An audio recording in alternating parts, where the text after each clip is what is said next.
Hello everyone, Walt here in the pitch black once more, giving you guys another self-help video. And today's topic is all about how to be a winner. So, what is this one all about? How does it work? How do we make a massive difference in our lives by being winners instead of losers?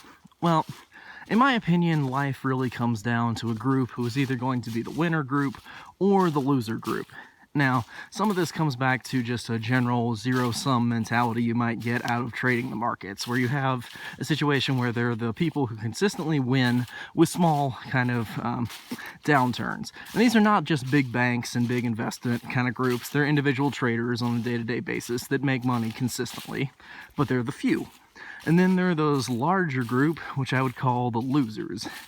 And then, of course, you could say in trading there are also people who boom and bust. But this isn't really just a trading video. This is also a point about winning and losing in life, okay? Wins and losses, just like in the markets, are not based on individual events. It's not based on if you succeeded here, if you failed here, if you did this here, if you did this there, okay? It's about the overall pattern.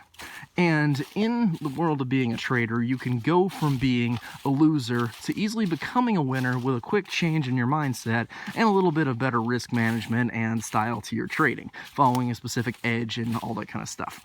Regardless of that, it's really, being a winner is such an important thing in this day and age, because even people who do win feel like losers, okay? Imposter syndrome is striking the world in such an abundant amount, okay? So many people who have succeeded, who've made their dream job, who have achieved these things, feel like complete failures. They feel like, oh, I must have, lucked into this kind of thing happened, this other thing happened, this isn't due to my doing this right. They don't accept that even when they have won, that they've won. And this is just a common theme you will find with a lot of people who do succeed, is they feel like they didn't really succeed, or they need more and need more and need more. So being a winner can just mean going beyond that mentality as well.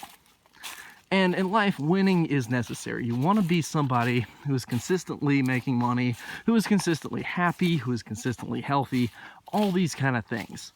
And that only comes about when you're ready to go out and decide to be a winner. Now, what does it take to be a winner? It's not actually that complicated. You just need to shift your mentality away from fear and towards love. And when you start going down the process, start going through it, basically, through the process, not down the process, then you can make a massive difference in your life.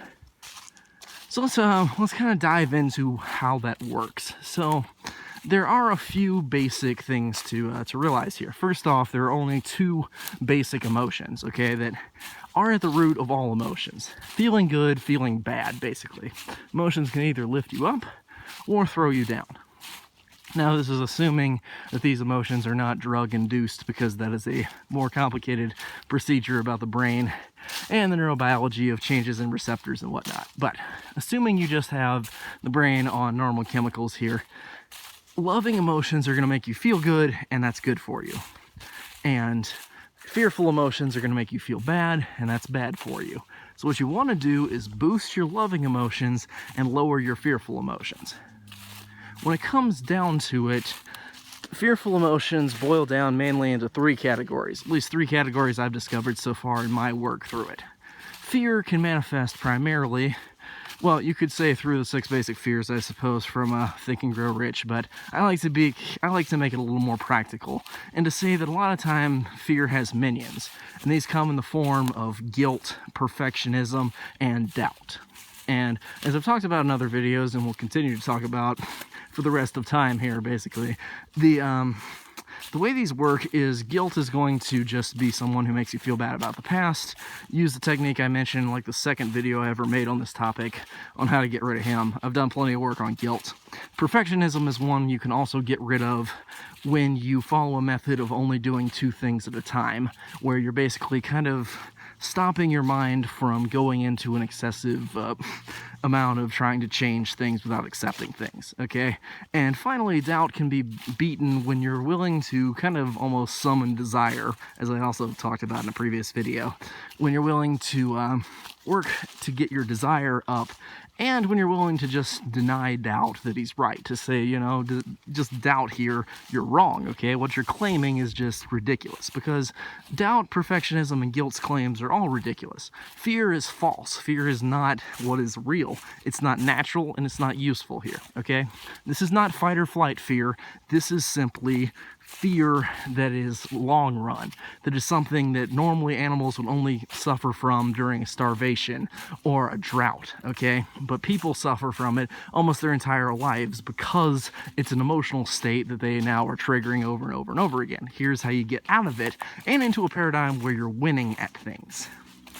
Okay, on the other side of things, we have love and its main three helpers. And I'll update this, I suppose, later if we find some other main helpers that we can add to this list. Same for fear, because all of these are oppositional in nature. So, opposite guilt, we have desire, because guilt makes you feel bad about the past. Desire will make you feel good about the future. You have acceptance, opposite perfectionism. Perfectionism will never accept anything as being good enough. Acceptance will accept everything as being good enough. And finally, we have our guy doubt here, who is going to say, you know what, you'll never be able to accomplish it.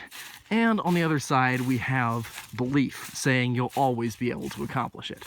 Now, these emotional states, what they do is extremely important, because when you're willing to tap into the loving ones and listen to them, okay, listen to the truth, because that's what they're speaking.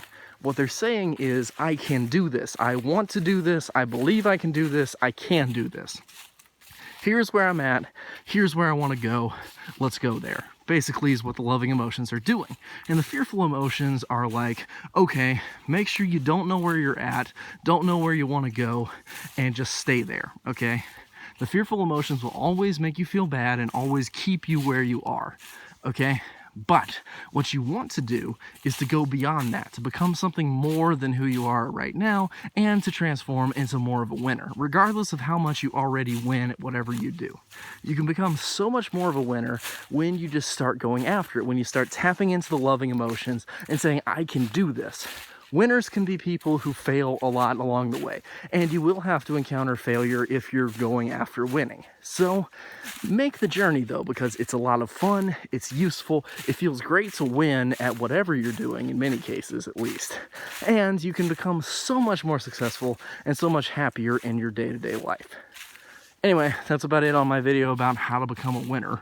Tap into this basic kind of psychology, my own little philosophy that I put together here on this channel. Watch the other videos if you haven't, or if you're interested, of course.